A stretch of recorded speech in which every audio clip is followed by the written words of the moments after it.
Okay, everyone, today we're going to start our class. So today I'm going to talk about the circulatory system. That involves your heart, your blood vessels as well. So April marks our month of the anatomy and physiology unit. So we'll talk a lot about the human body systems, and we're going to be starting off with the circulatory system.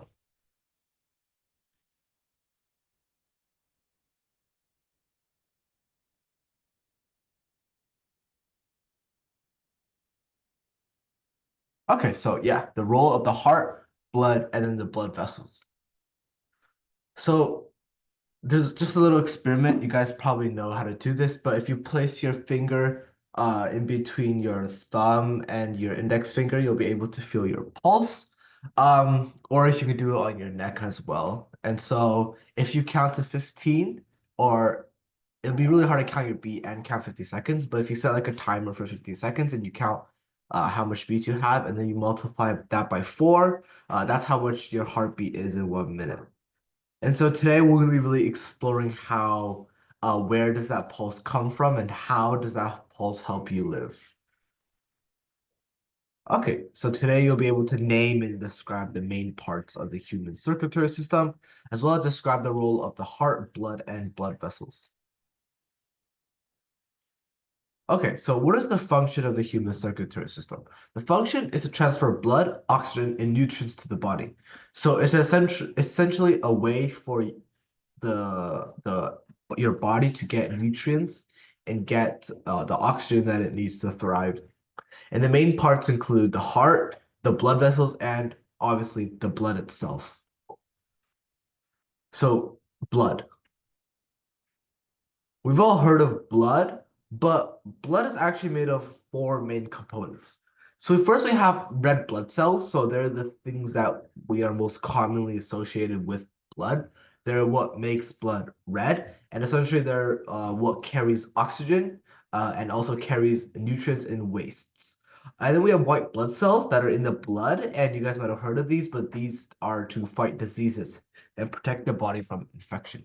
And then we have platelets, which gather at a site of injury to help the clotting process and to stop bleeding. So that is what platelets are. And then we have plasma, which essentially is what everything else sits in. It's a suspended fluid, straw colored, where the red blood cells, white blood cells, and platelets all thrive.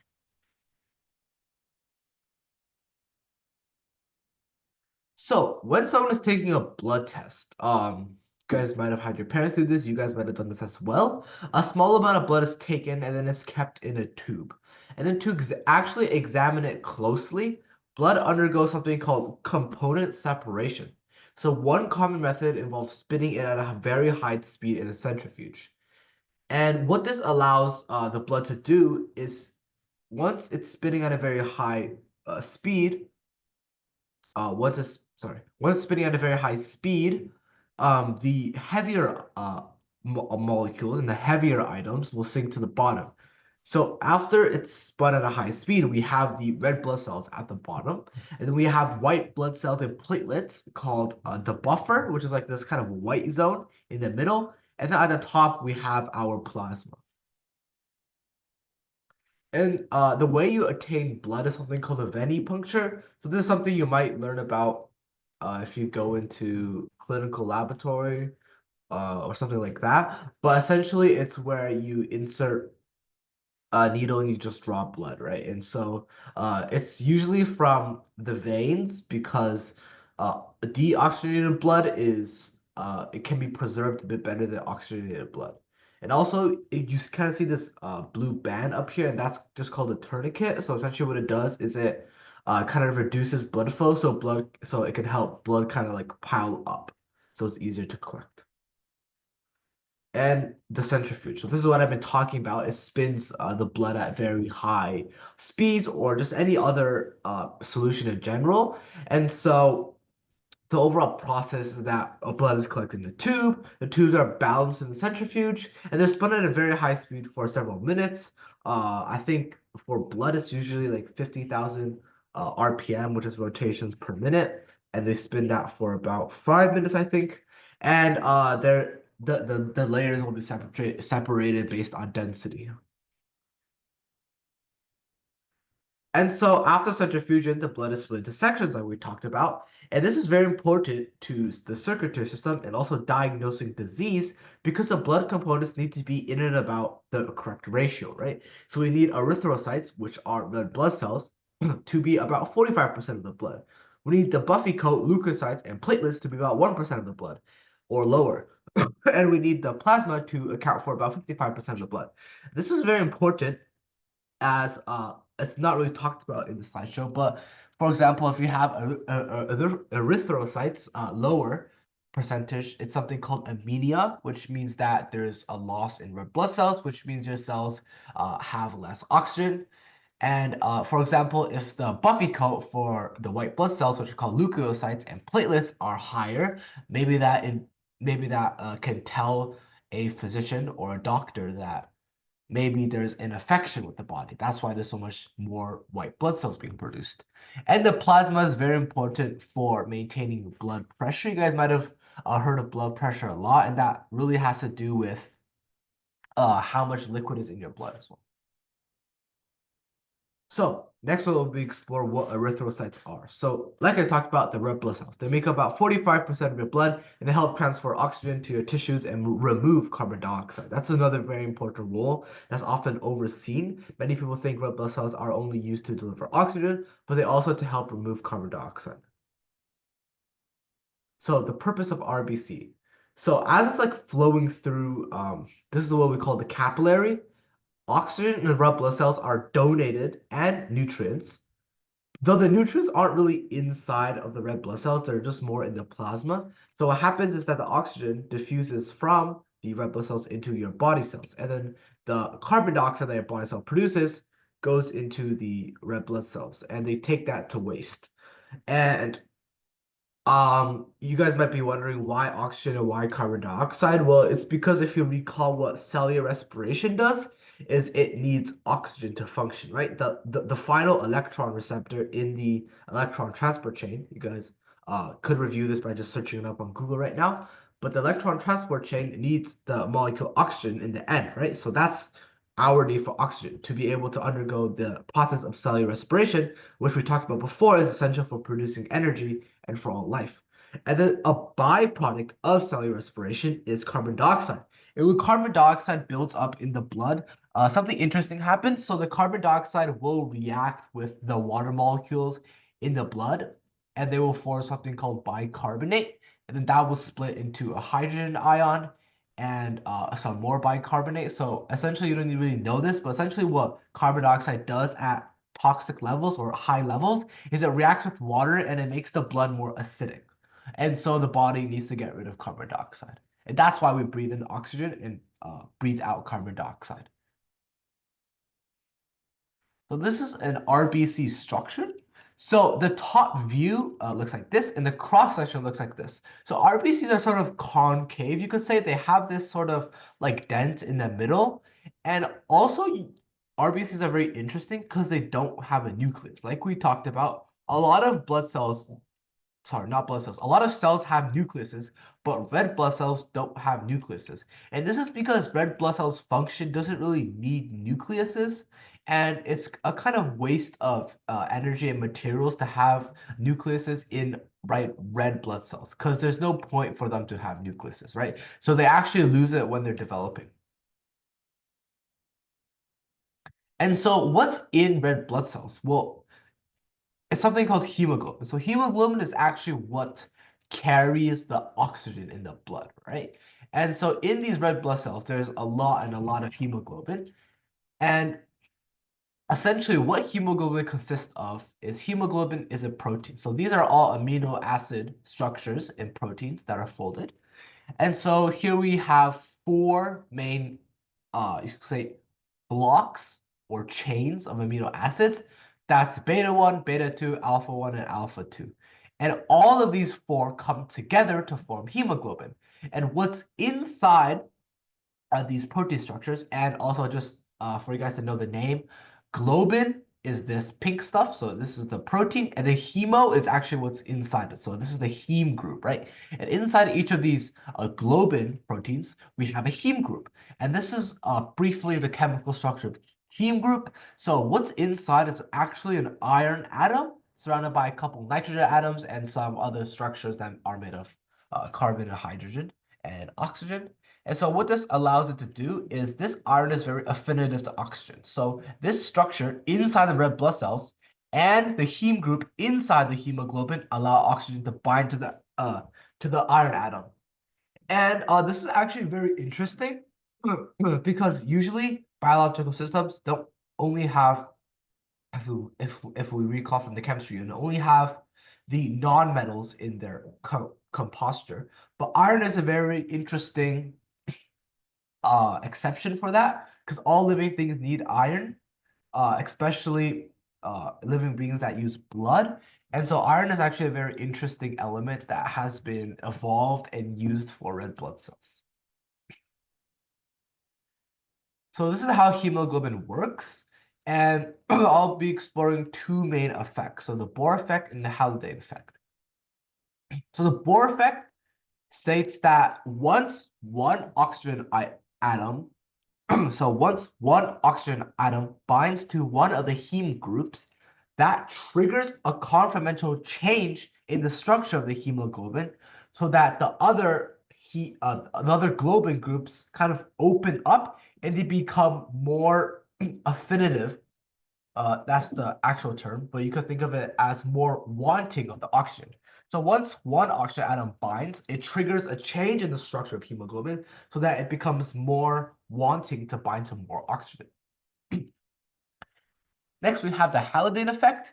And so how the Haldane effect works is that the more CO2 that the red blood cells pick up, the more less affinitive that the red blood cell is for oxygen. So you can kind of see how this is working. So these two effects really help the hemoglobin try to gain the most amount of oxygen, become the most efficient near the lungs, and then also be the most efficient when it's trying to donate oxygen to the muscle cells or any other cell that's in use. So next I'll talk about how RBCs develop. And so they develop in the bone marrow through a process called erythropoiesis, and they're starting as a stem cell and they eventually mature into a red blood cell. And this is under the influence of erythropoietin, which is a hormone. And we might actually go over the endocrine system, which is AKA your hormone system in another class. And so essentially the erythropoietin is produced by your kidneys, and we'll explore how the kidneys work as well. Honestly, the kidneys are a very cool organ, so definitely stay tuned for that class. And so essentially we start off with a stem cell, and that becomes a committed cell, which means it's committed to eventually become erythrocyte. And then there's a couple stages. But the one stage that is the most important that you guys should know is this stage here. They lose its nucleus. They eject their nucleus. So the material inside the nucleus, like your nitrogenous base pairs and like your histone proteins, they can be recycled and placed into cells that are actually in need of a nucleus, that are in need of constantly going transcription. So now I want to just briefly mention like the difference between a cell needing a nucleus and not. So if we think about the function of the erythrocyte, it doesn't really need a nucleus. But if you think about some functions of other cells, then they definitely need nucleuses. Like for example, if you have like your liver cell or any other cell that produces something, they need the nucleus, right? Because they need that nucleus to be able to, remember, undergo transcription and then transcribing to create those proteins and to create those hormones. So next I'd like to talk about the bone marrow, which is where most of the red blood cells and white blood cells and platelets all develop. So bone marrow is essentially in the center of your bone, and this might be a bit surprising for you guys, but this is actually where a lot of your red blood cells develop. And there's two main types of bone marrow, red bone marrow and yellow bone marrow. So yellow bone marrow is the type that stores sort of energy sometimes, and the red bone marrow is the marrow that actually produces your red blood cells, white blood cells, etc.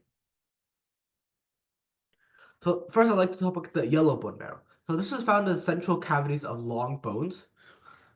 So if we see here, the red bone marrow is usually on like the ends, and then the yellow bone marrow is usually in the center. And it mainly stores fats and adipose tissue. And it could convert to red bone marrow if needed. So, for example, if there's severe blood loss, the body will tell the yellow marrow to convert to red bone marrow.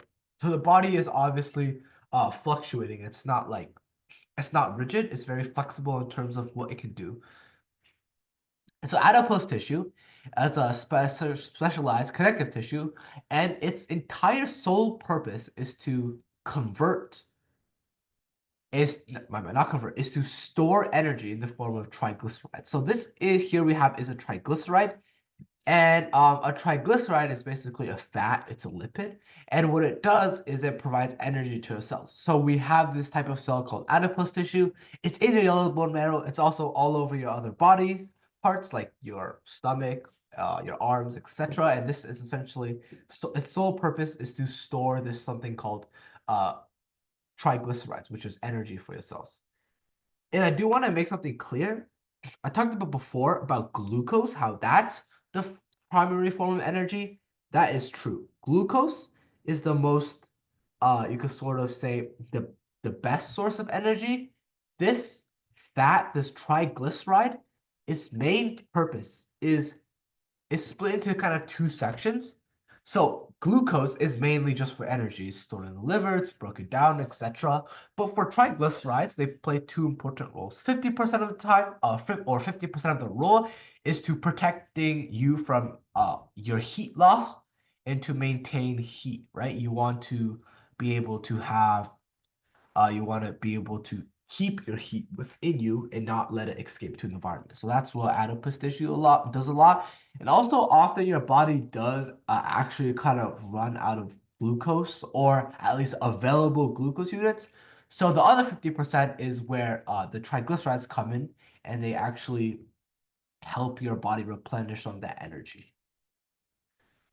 So let's talk about the red bone marrow. So the red bone marrow is a very complex, a very cool looking structure. You see kind of here, it's called spongy bone, and it has a bunch of these cool kind of like spider web kind of connections there.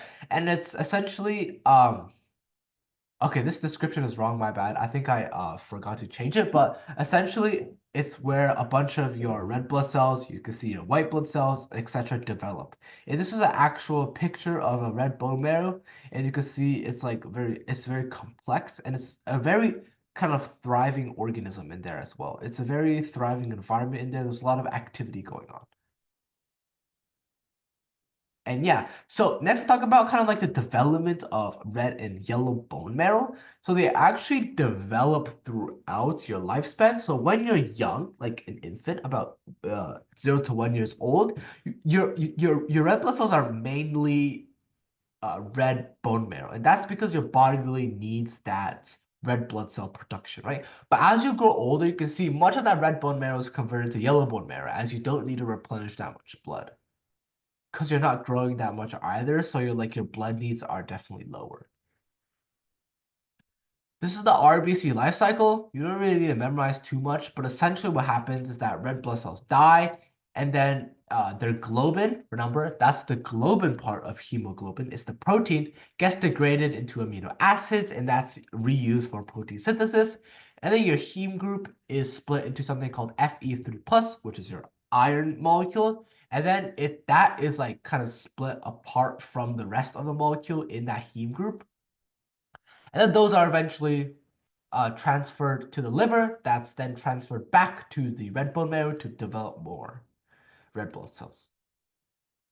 Leukocytes, aka white blood cells. So white blood cells are part of the immune system and they help fight infections and diseases. And they make up a small percentage of blood, but they play a very crucial role in defense.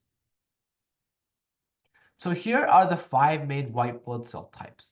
So we have basophils, neutrophils, eosinophils, monocytes, and lymphocytes. And you guys might be common to hearing the terms like B cells, T cells, natural killer cells as part of your immune system. But these are actually the 5 main groups of white blood cells. And each of these can sort of transform into different types of white blood cells, which we'll talk about later. So first we have our basophil. So its appearance is dark purple / blue, and they have very thick granules that often obstruct the nucleus. So if you were to do a blood smear and then you stain it with like a right stain and you look through a microscope, you might see something like this, and this is the basophil. So you can really tell by the dark blue purple granules. And their nucleus is often bilobed or kind of S-shaped, but it's very hard to see due to the granules. So next we'll talk about the function of the basophil. So this is how the basophils develop. They go from a hemopoietic pluripotent stem cell, and a stem cell, if you recall, is a cell that can still differentiate into many different types of cells. And so, not to confuse you, you don't really know this, but I just like to show you the complexity of basophils. So they have an immense number of different receptors on their surfaces that each play important roles. So they can be activated by things like IgE cross-linking, B-cell superantigen, complement fragments, lipid mediators, and chemokinase, which you don't need to know any of these. But essentially what I want you to understand is that basophils are very complex and their membranes have a bunch of different receptors and ways to activate them. And essentially an activated basophil is just a sort of like heightened state of basophils. And so they're more active in helping your body in whatever need. And basophils are usually part of your immune system's allergic response. So basophils are usually used to respond to allergies. And so here are some major substances secreted by basophil. I'm not going to go over them, but the main ones that they secrete is hairpin and histamine. And those are the two main substances that are secreted. And cytokines secreted by the basophil, it helps drive T cell differentiation. And histamine, when it's applied to a blood vessel, helps with vasodilation. And the hairpin prevents blood clots. So you guys might have heard of hairpin as a sort of drug. And essentially what hairpin does is it destroys the platelets and it makes them less, it degrades their ability to form blood clots. And that's what hairpin does. And why do blood vessels need to have vasodilation? Okay, you can kind of think about it as this. Say you get a cut and some bacteria or viruses get through to your skin, right? And they're not in the blood vessel yet. So how your immune system fights back is by releasing your histamine, like we talked about before, and that creates vasodilation. So what vasodilation does is essentially allows more fluid to leak into the surrounding area, which is why you see inflammation near cuts. And what this allows the body to do is allows more white blood cells and more of your body's fighters to leak into that damaged tissue to help fight off any potential infections. So this is why you get inflammation. Neutrophil. So the neutrophil appears small, light pink, or has purple granules. And when stained, it gives a kind of neutral staining. So in neutrophils, you don't really get to see the granules. And the nucleus is often like lobed. It's pretty interesting. It's like usually 3 to 5 lobes. So they kind of like split up. And the purpose, I'm not going to talk about it too much now. I don't want to spill too much, but stay tuned for our immune system lesson where we'll talk about the purpose of neutrophils. Next, we'll go up to eosinophils. So their appearance is bright red / orange. That's the granules. And the nucleus is usually bilobe, so 2 lobes. And they appear kind of pinkish / red under a microscope. And what eosinophils do is they help with allergic response as well, but basophils take off most of the allergic response. And they also help destroy parasites. So this is a kind of gift that I found that shows eosinophils trying to surround parasites, and they insert their granules inside the parasites to help like destroy it. And this is how an eosinophil develops. And what's really interesting is that eosinophils only spend a brief time in the blood, and they only have a very short half-life, which is about 18 hours. And they actually don't they're not very in high concentration in the blood. They're actually in very low concentration in the blood, and they're only produced when needed. And here are some granule concepts and content of inosophiles. So we have the major basic proteins, the inosophil cationic proteins, and I'm not going to read all of them, but essentially each of these granules do sort of different things. And so this is a graph showing how they do different things. So the EPX protein has anti-hemolymph response and also epithelial activation to just warn the surrounding cells that parasites might be invading. And then each of them has following successions of different types of responses. And you don't need to memorize this, but I really just want to show you the complexity of cells and how each cell has different components, different receptors, different granules, different proteins that they can release. Next, I'll talk about the monocyte. So their appearance is a very large cells. They're much larger than other cells, and they have a pale blue-gray cytoplasm. The nucleus is usually what we call kidney-shaped, which is kind of like the shape of a bean, you could say. And they also have horseshoe-shaped nucleuses. So they're kidney-shaped slash horseshoe-shaped, kind of like a bean. And its purpose, they eventually become macrophages. And we'll talk about what they do when we get to our immunology unit as well.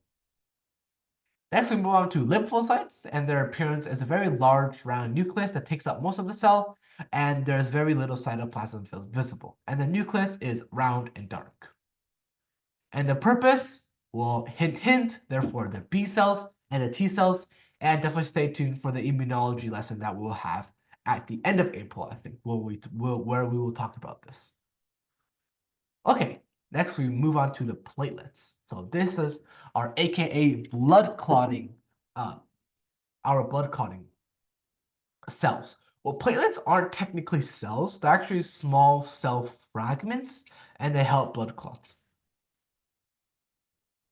And so this is kind of like a walkthrough on how a blood clot forms. So this is your blood vessel. You have your lumen, which is just a term for inside of a blood vessel. You have your cells that line it, and then you have your basement membrane, collagen. You don't even know about that.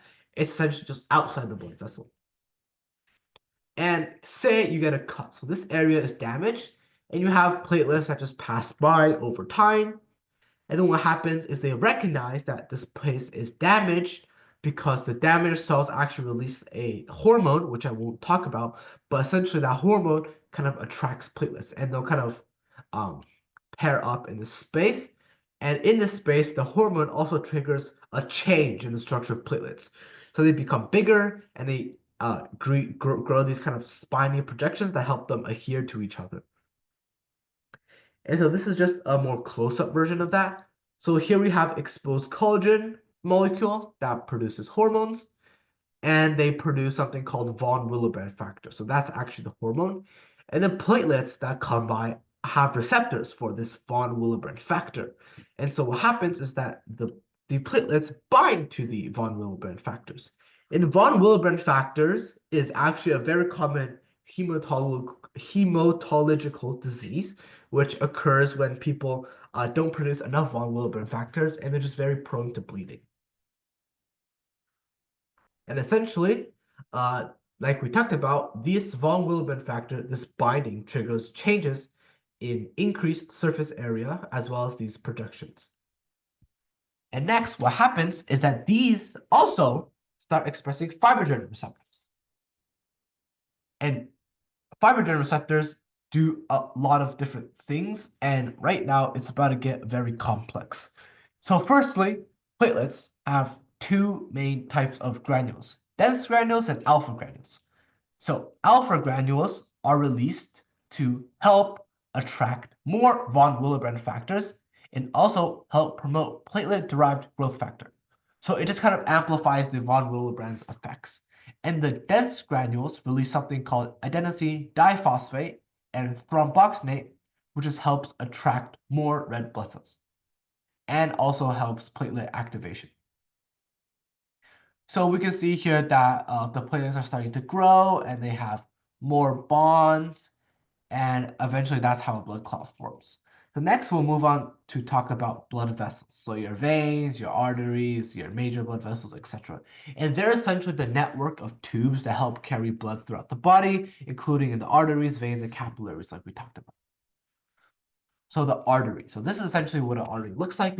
So arteries are blood vessels that carry oxygen-rich blood away from the heart to the rest of the body. So arteries, by definition, carry blood away from the heart. And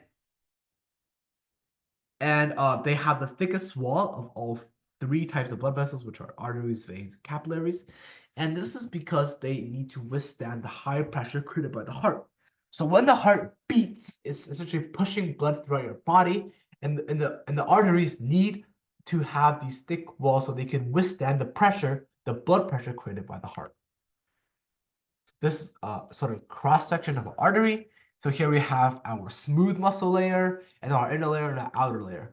So smooth muscle layers, we will get to this when we talk about muscles, which is in one of our lessons. I forgot when, but essentially muscles come in three types. Just I'm going to briefly talk about them: skeletal muscle, cardiac muscle, and smooth muscle. Skeletal muscle is the voluntary muscle. So it's the muscle that we control. Like we want to pick up something heavy. Like I'm picking up my phone right now. That's voluntary muscle control. And then we have things called cardiac muscle control. And cardiac muscles only exist within your heart. And that's involuntary, right? You can't control like how much your heart beats. It's pretty much out of your control. And that's because you don't want to like forget to beat your heart, which is going to be very bad. And then your smooth muscle is also involuntary, and it essentially exists within like your digestive tract and your blood vessels. And what the smooth muscle does is it allows it kind of have this like contraction, and that allows the blood to be pushed along a bit better. And also there's some interesting muscles out there that actually have a mix between voluntary and involuntary. And that's something called your diaphragm that controls your breathing. So the diaphragm helps you breathe. And we'll talk about that next week when we get to a respiratory unit. And so the diaphragm is mostly involuntary. You don't think about it. You don't really think about your breaths. But now that I told you, you're probably like thinking about breathing now. But essentially now your diaphragm is turning voluntary, right? So you can like kind of switch in between involuntary and voluntary. So if you want to breathe faster, if you want to breathe slower, you can, but also it's involuntary. And there's also a very interesting disease that I have done some research about. And essentially, it's where people don't have that involuntary muscle in their diaphragm. And this creates a problem where they have to think about breathing all the time. And it's actually very bad, as a lot of people die because they forget to breathe, or simply they just ask to essentially just a suicide because it's very annoying to think about like having to breathe all the time. Veins. So veins are blood vessels that carry oxygen, poor blood back to the heart. And by definition, they're blood vessels that carry blood back to the heart. And they're a bit less muscular and stretchy than an artery because they don't need that to withstand that high of blood pressure. It also has a special valve, which I'll show in a bit, that helps blood go only one way.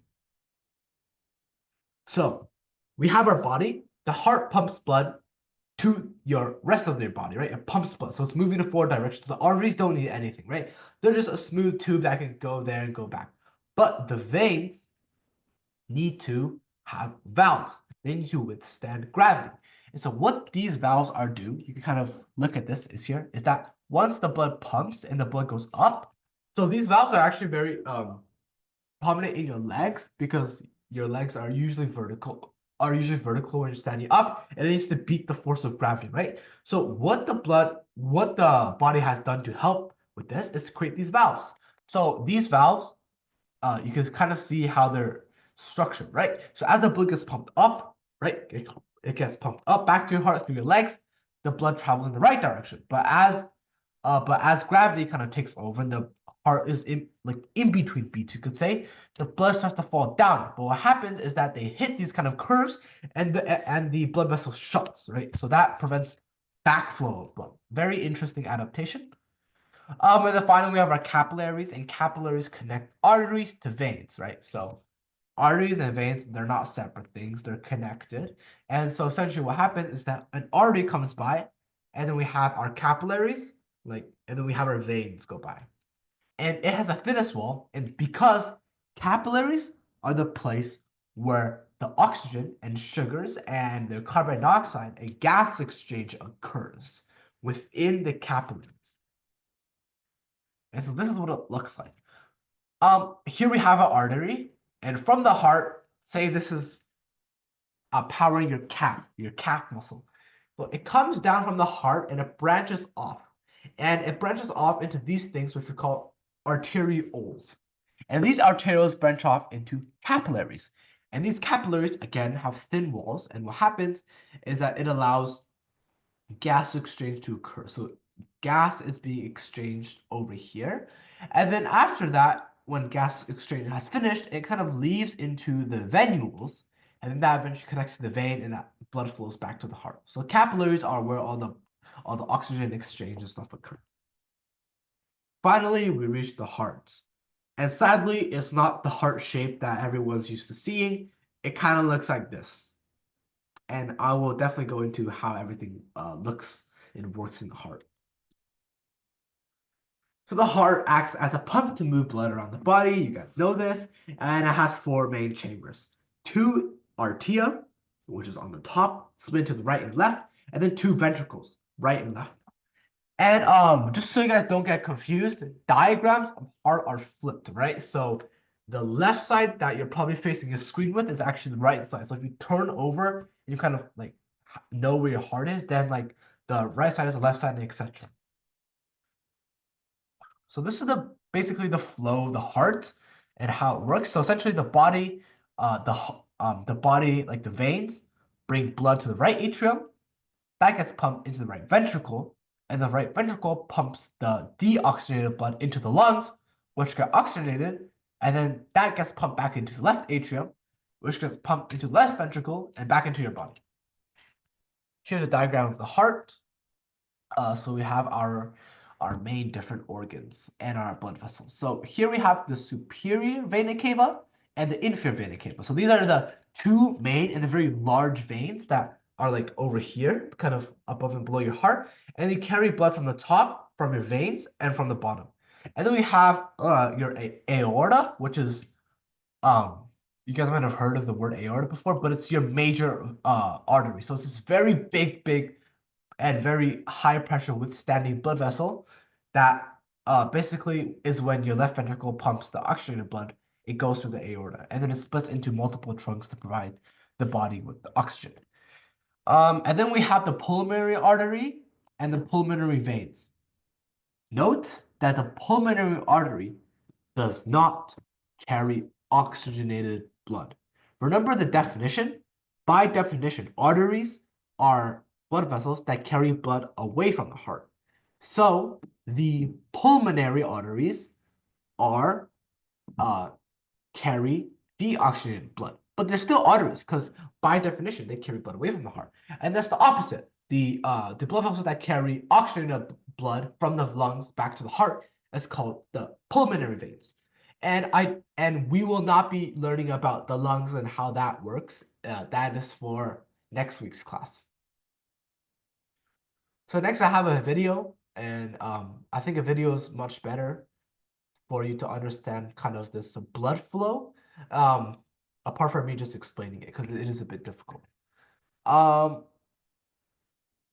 gonna see something. So I'm gonna see if I can get this working. I think I have to reshare it, and I have to share with sound. Okay. Let's see if this works. Veins are blood vessels containing blood flowing to the heart, while arteries have blood flowing from the heart. The blue is representative of blood vessels containing deoxygenated blood, while the red blood vessels have oxygenated blood fresh from the lungs. Now, let's follow the path of the blood through the heart. The superior vena cava receives blood from the head, neck, upper limbs, and chest. Meanwhile, the inferior vena cava receives blood from the trunk, viscera, and lower limbs. Both the superior and inferior vena cava end up in the right atrium, one of the 4 chambers of the heart. The heart not only has 4 chambers, it also has 4 valves. The purpose of the valves is to keep blood moving in the right direction and not flow backwards. Blood exits the right atrium through the tricuspid valve, so called because it has 3 flaps, and enters the right ventricle. The blood exits the right ventricle through the pulmonary valve and enters the pulmonary artery. Again, it is an artery because blood is flowing away from the heart, but it is blue because it lacks oxygen. The pulmonary artery then splits into the left and right pulmonary arteries, which go to each respective lung. In the lungs, gas exchange occurs. The blood discards carbon dioxide and picks up oxygen. Now, blood comes back from the lungs through the pulmonary veins, entering the left atrium. Next, the blood is pumped into the left ventricle through the mitral or bicuspid valve. Finally, the oxygenated blood leaves the left ventricle through the aortic semilunar valve, entering the aortic arch. The aorta, which is the largest of all the arteries, distributes the oxygenated blood to the rest of the body. The aortic arch has 3 major branches, which supply the head and arms with blood. Then the aorta curls downward behind the heart, forming the descending aorta, which descends through the chest and continues down through the abdomen. In the abdomen, the descending aorta splits to supply the pelvis and legs with blood. If you like this video, please So hopefully you guys learned how that works like and subscribe. and how the blood flows throughout the body. And so if you have any questions, feel free to send an email to me and I will help you understand because it is a bit confusing. And here we just have our heart diagram, and we can really see the complexity of our circulatory system over here. And so this is just a 3D model walkthrough. I just found this online. Essentially, you guys can kind of see the overall body and all the different major arteries, not to account for the capillaries as well. And so yeah, that's pretty interesting. I'll actually send this link into the chat if you guys want to explore it in your free time as well. And yeah, so we have the heart, and then we have our major blood vessels. That over there is the aorta. And then here we have a bunch of different veins. And then another pair of interesting veins and arteries are over here. And these are our kidney veins. So their kidney is another renal is kind of kidneys. And these are this interesting structure that you see over here is your kidney veins. So this is all the veins and arteries that go to your kidneys, which help filters blood. Let me see if I can. Is there anything else that's interesting here? There's not too much. There's there's nothing interesting down here too much. Yeah, and then so this is just your a very elaborate, comprehensive overview of your circulatory system.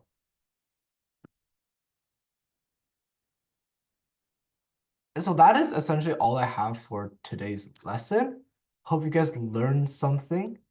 So that should give you a comprehensive overview of how your circulatory system works and what it does.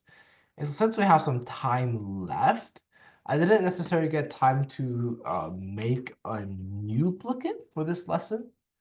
But we can play a previous booklet that I have, because doing some review is nice as well. We did basic chemistry last time. Let me see. I think we should review the cell cycle and cell division, because that is a very important part.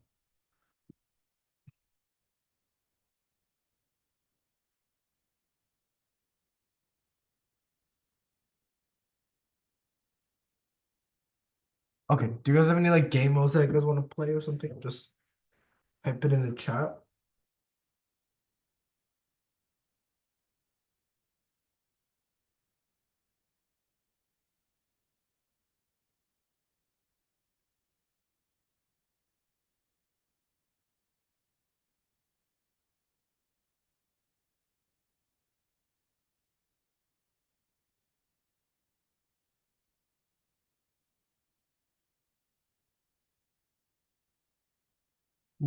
Let's see. Let me actually see what games are there. It's interesting. I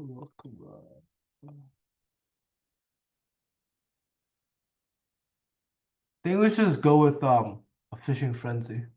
Sounds should be a pretty good game, huh? Alright. 7 minutes. Yeah, 7 minutes works.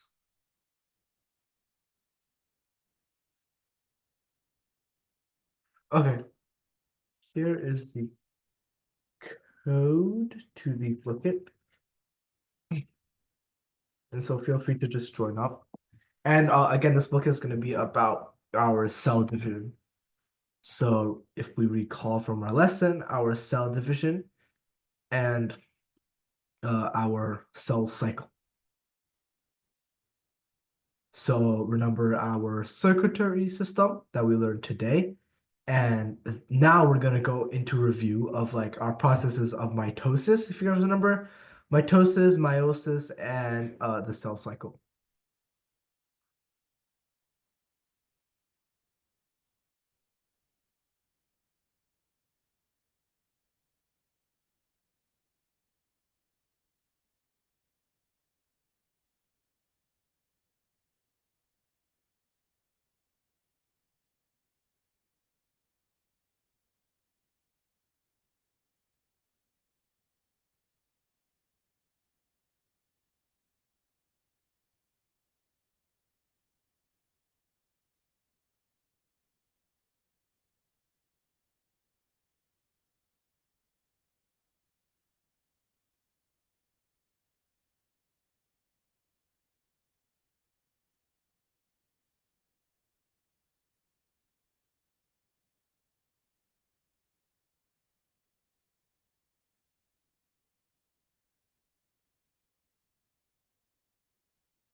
Okay, I'm going to start now.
Hey, good game.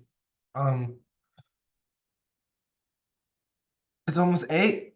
So class is over right now.